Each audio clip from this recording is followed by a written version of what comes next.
Nous voici déjà arrivés au moment de parler des fameux paramètres de position. Alors les paramètres de position, vous en avez déjà parlé en quatrième dans le chapitre de statistique, on appelle ça aussi les indices de position. Dans ces indices de position, vous avez parlé de la moyenne, des quartiles, de la médiane entre autres.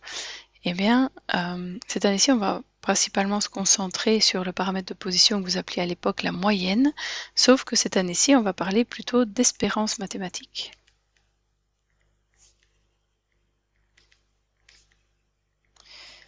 Alors, l'espérance mathématique, qu'est-ce que c'est? Mission qui se trouve dans votre cours, l'espérance mathématique qu'on va nommer E de x, c'est la moyenne des valeurs de la variable aléatoire qui va être pondérée par les probabilités correspondantes.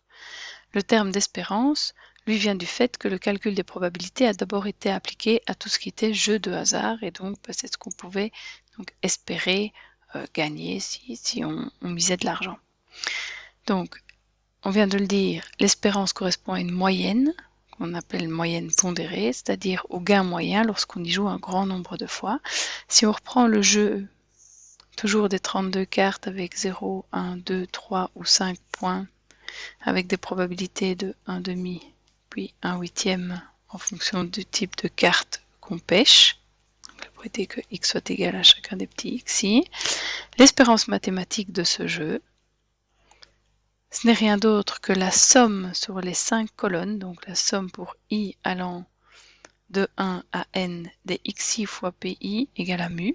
Donc ça c'est juste une autre façon de l'écrire, donc l'espérance est égale à mu, de chacun des xi multiplié par sa probabilité. Donc en gros, ce qu'on va faire, c'est qu'on va faire une somme de 5 termes dans lesquels on va à chaque fois multiplier la valeur de la variable par sa probabilité. Donc en pratique, ça va donner 0 fois 1 demi pour la première colonne ici, plus 1 fois 1 huitième pour la seconde colonne, plus 2 fois 1 huitième pour la troisième, plus 3 fois 1 huitième pour la quatrième, plus 5 fois 1 huitième pour la dernière.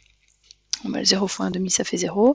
On a 1 huitième plus 2 huitièmes, ça fait 3 huitièmes, plus 3 huitièmes, ça fait 6 huitièmes. 6 huitièmes plus 5 huitièmes, nous arrivons à 11 huitièmes.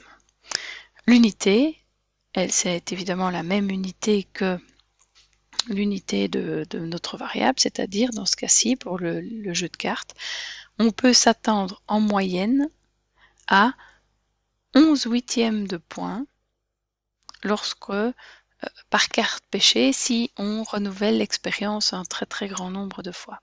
Donc en pratique, c'est vrai que si on pêche une seule carte, on obtient le nombre de points de cette carte. Donc si je pêche un 8, j'aurai 0 points. Si je pêche un As, j'aurai 5 points. Maintenant, si je reproduis l'expérience, mais à un nombre incalculable de fois, en moyenne, chacune des cartes pêchées m'aura ramené 11 huitièmes de points. Donc 11 huitièmes de points, on est à 1 point et 3 huitièmes, donc un peu moins que 1 et demi, soit 1,375 points pour être un peu plus précise.